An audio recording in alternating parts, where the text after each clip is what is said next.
Justiça anulou 3 condenações de Cabral e reduz de 10, né, a 10 anos aí nos anos de pena, né? O tribunal entendeu que o juiz Marcelo Bretas não tinha competência para atuar em 3 processos envolvendo Cabral. A decisão reduz em 40 anos e 6 meses a soma total da pena do ex-governador do Rio de Janeiro, né? Tirou 40 anos, professor. Agora ele está condenado a apenas 335 anos, 2 meses e 29 dias de cadeia. Apesar que está em casa, professor Idefim. É isso, Nerisvaldo. Lamentável a maneira como a nossa justiça funciona. Sabemos claramente que é 2 pesos e 2 medidas. Tudo isso é porque é Cabral, exatamente. Sabemos muito bem quem é Cabral. A ficha dele diz por si só em todos os sentidos, na condição de político e na condição de envolvidos em grandes esquemas de corrupção no nosso país. E a gente fica triste porque a gente pensa que a sensação de impunidade cada vez mais prevalece na nossa sociedade. Agora é importante a gente sempre separar que essa impunidade, principalmente quando esse político do outro lado é branco, classe média,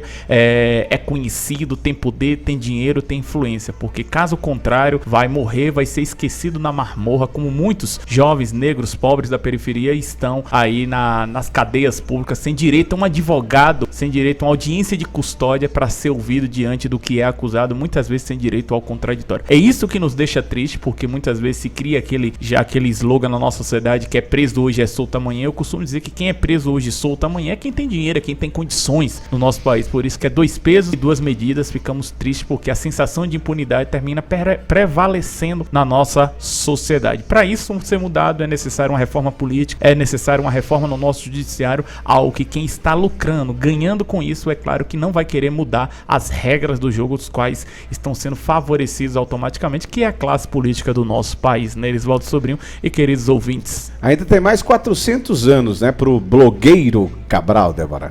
Bom, aqui a Folha de São Paulo nos traz o seguinte, que o Brasil cai 10 posições no ranking de percepção em relação à corrupção. Eu acho que isso contribui bastante, né, para isso. E é muito triste a gente ver pessoas que são responsáveis por vidas que se vão, né, quando na fila do hospital, da violência. Essas pessoas são responsáveis.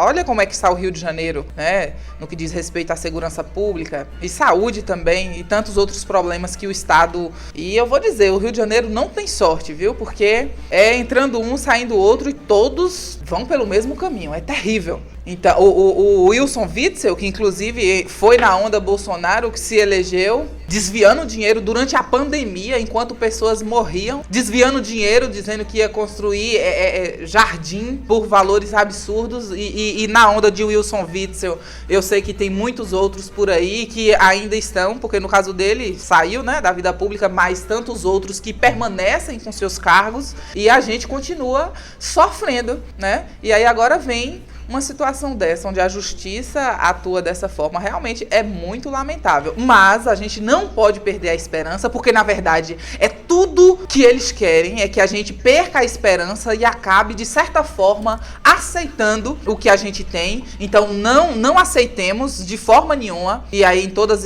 as esferas, tanto municipal, estadual e federal, a gente tem que continuar sempre buscando por melhoras. Débora, quando você diz que o Rio de Janeiro não tem jeito, eu concordo plenamente. Não tem tido sorte e fica parecendo que não tem jeito por conta dos políticos que é constituído dentro do Rio de Janeiro realmente, e não tem tido sorte. Será que é por acaso que o bolsonarismo ganhou força e surge no Rio de Janeiro? Porque a gente precisa lembrar que geograficamente Jair Messias Bolsonaro, ele surge de dentro do Rio de Janeiro. Aí eu muitas vezes fico me perguntando qual a relação que essa criminalidade que existe no Rio de Janeiro, essa milícia que vem dominando territórios no Rio de Janeiro, que vem se perpetuando inclusive para outros estados, tem a ver com o fenômeno Bolsonaro que surgiu especificamente ali dentro do Rio de Janeiro. Como é que você consegue ver essa relação da criminalidade e o surgimento do bolsonarismo, que é sabido de todos, que ganha força exatamente no estado do Rio, que é o seu segundo estado, já embora o mesmo seja de São Paulo? Bom, o que acontece? Embora o bolsonarismo de fato tenha muita força no Rio de Janeiro, mas nós sabemos que várias ações e medidas não dependem só do Poder Executivo, tá? Inclusive, durante a pandemia, teve uma decisão do, salvo engano, o ministro Edson Fachin, onde proibia incursões da polícia durante o período de pandemia. pandemia. Incursões essas que eram utilizadas para retirar armas do tráfico, os moradores que solicitavam a presença, né, do Estado através da polícia. Então, assim, o bolsonarismo ele é forte, porém, o Bolsonaro não podia fazer tudo sozinho. A gente sabe o quanto a justiça hoje ela acaba avocando competências de outros poderes, tanto do legislativo quanto do judiciário. Mas é claro que vai continuar tentando. É tanto que agora está surgindo o nome de Ramagem, né, o deputado federal, que é delegado da Polícia Federal, que já comentamos sobre ele aqui, está se colocando como pré-candidato a prefeito do estado do Rio de Janeiro. E aí sim é que a gente pode ter esperança de fato, quando a gente tiver, por exemplo, um governador de direita, um prefeito... Mas todos que passaram pelo Rio de Janeiro foi de direita os governadores. Não de direita de fato. É onde você fala, não é a extrema direita. Não, de extrema direita não, de direita. É um centro-direita ali. Então a gente não tem. Pronto, Ramagem. Ramagem é um bolsonarista raiz. Ramagem é de direita. Você acha que um bolsonarista raiz resolveria os problemas do Rio de Janeiro? Pronto. Um prefeito, um governador... Aliás, será que foram esse tipo de bolsonarismo raiz que tem causado os problemas do Rio de Janeiro, principalmente no envolvimento com o crime organizado, com a liberação de armas de maneira desproporcional? A gente não tem nem como fazer essa comparação. Mas o bolsonarismo surge no Rio de Janeiro. A gente não pode esquecer disso. Sim, mas nós não temos. É como eu estou te falando, nós temos a chance agora, caso o Ramagem seja eleito prefeito e tantos outros nós de direita, né? Nós de direita. O Wilson Witts foi eleito como bolsonarista, não podemos esquecer disso, né? Mas é tanto que quando ele aconteceu toda essa situação de corrupção, ele já havia rompido com o Bolsonaro há muito tempo. Justamente por conta dessa... Quando o Bolsonaro percebeu... O que acontece? Utilizaram a figura do presidente Bolsonaro para chegar no poder. E quando chegou lá, fez um monte de merda. O que é que o Bolsonaro vai fazer com relação a isso? Ele se afastou, é tanto que não tem uma relação, né, mais próxima. Há exemplo da Joyce Hasselmann também, que não tem mais nenhuma proximidade com o bolsonarismo. Então, como eu estou falando, a partir do momento que nós tivermos um prefeito, Ramagem, pronto.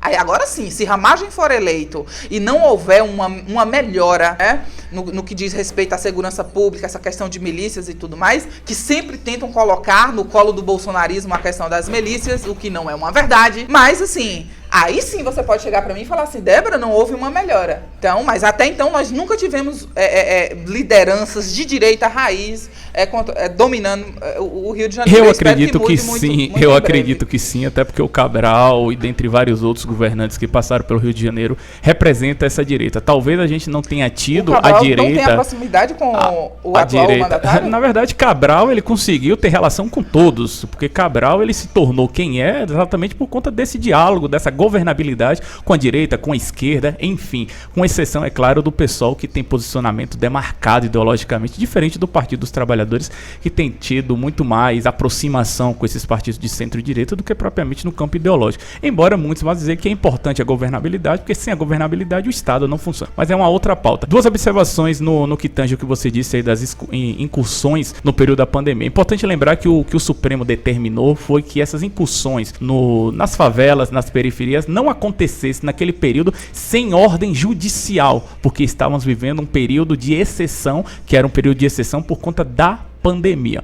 Ponto, só para fazer aí esse esclarecimento, que da maneira como você disse, ficou parecendo que estava totalmente proibidas as excursões, mas era necessário que tivesse uma ordem judicial para não comprometer a operação, inclusive que tem sido um dos grandes problemas do governador de São Paulo, aí eu acho que você tem acompanhado a Operação Verão em São Paulo, o número de crimes cometidos fora da legalidade pela Polícia Militar é um problema sério em São Paulo, espero que isso não se perpetue por outros estados, embora tenha crescido cada vez mais a letalidade da polícia, aí a gente pode até entrar naquele debate, por que não usar as câmeras para provar a letalidade, ou melhor, para provar a legalidade. Enfim, é uma outra pauta, mas a observação no que diz respeito ao Rio de Janeiro, eu penso dessa forma. Eu acho que a direita já governou, a direita é quem mais governou o Rio de Janeiro. Agora eu concordo com você quando você diz que não tivemos necessariamente no Rio de Janeiro ali um governador mais extremista do campo bolsonarista, que eu não sei se o extremo resolve alguma coisa. Eu acho que cria-se mais problemas ainda, principalmente quando a gente pensa o tempo que o Bolsonaro foi deputado no Rio de Janeiro, e sabemos muito bem que a sua sua atuação como parlamentar é pífia, é patética, porque se a gente pedir para descrever projetos feitos pelo Bolsonaro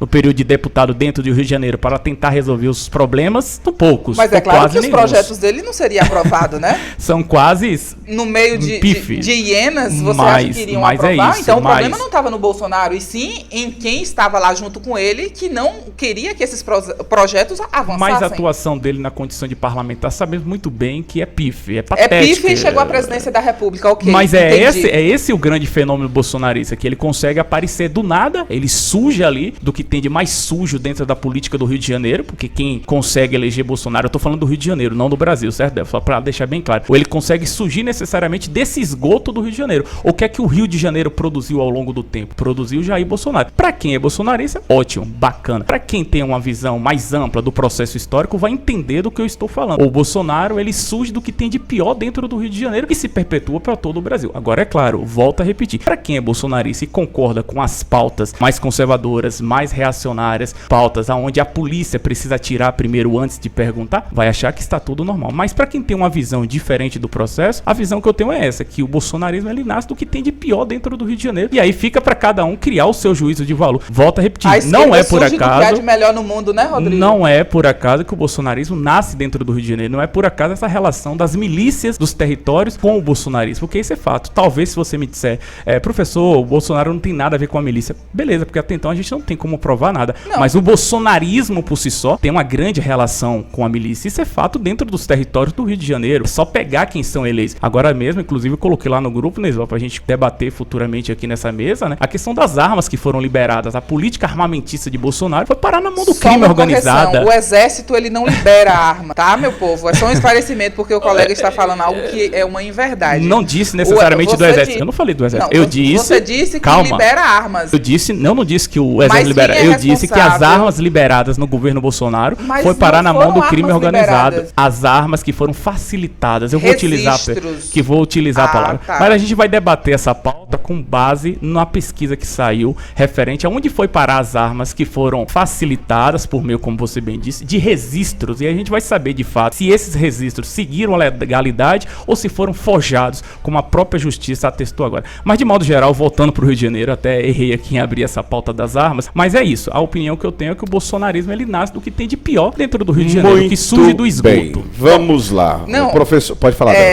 Não, o colega, quando ele... Eu acho muito arriscado quando ele fala algo do tipo de que o bolsonarismo surge do que há de pior, quando, na verdade, os princípios que nós defendemos é a pátria, né, o orgulho, a bandeira que foi reacendido no país. Somos contrários à descriminalização do aborto e tantas outras pautas que já é de conhecimento de todos. E nós estamos falando de uma liderança que teve muito voto, tá? Então é muito grave quando a gente fala isso, porque eu recentemente estive em um movimento onde, Rodrigo, nós nos abraçávamos. A gente ficava emocionado em estar uns com os outros, num momento de tanta fraternidade com pessoas que você nunca viu. Então, assim, eu não reconheço que o bolsonarismo surgiu do que há de pior. Pelo contrário, o bolsonarismo surge justamente pelo esquema de corrupção que já aconteceu de pior, não só no Brasil, mas no mundo. Então é por isso que hoje nós temos essa força do bolsonarismo que vai continuar. E, aliás, essa força ela tá se expandindo até por outros países onde a direita, não a extrema-direita, como você gosta de falar, está voltando. Perfeito. Então, assim, esse movimento ele só tende a crescer. Agora mesmo, enquanto nós estávamos aqui, eu tive um tempinho de olhar aqui as redes sociais, onde o Nicolas Ferreira, que é o deputado federal mais votado do país agora, atualmente, assume a pasta de educação e no evento com o presidente, onde os alunos vão ali querendo tirar foto com o Nicolas porque enxerga alguém para o futuro, e ele usa uma frase que eu vou repetir aqui: o presente é deles, mas o futuro é nosso. Então nós não surgimos do que há de pior, pelo contrário, nós lutamos por um país muito melhor do que o que nós temos agora. Só uma observação referente a Nicolas, para a gente fechar a pauta. A gente pode até falar de Nicolas em um outro momento, porque o mesmo não estava na pauta, mas já que você citou, Nicolas foi eleito, está na condição aí de representante aí da Comissão de Educação essa a qual a gente defende defende e preza, eu na condição de educador sei bem a importância que a educação tem no nosso país. E a gente fica imaginando como alguém da condição do deputado Nicolas, um dos mais votados, foi colocado à frente de uma comissão sem ter representatividade, porque o currículo de Nicolas, no que diz respeito à educação, é como essa folha, ó, em branco. Como é que a gente vai pensar no avanço da educação quando a gente tem alguém representando a educação com o currículo assim, ó, uma folha em branco? Mas é pauta para um outro debate no que diz respeito à educação agora com um bolsonarista à frente.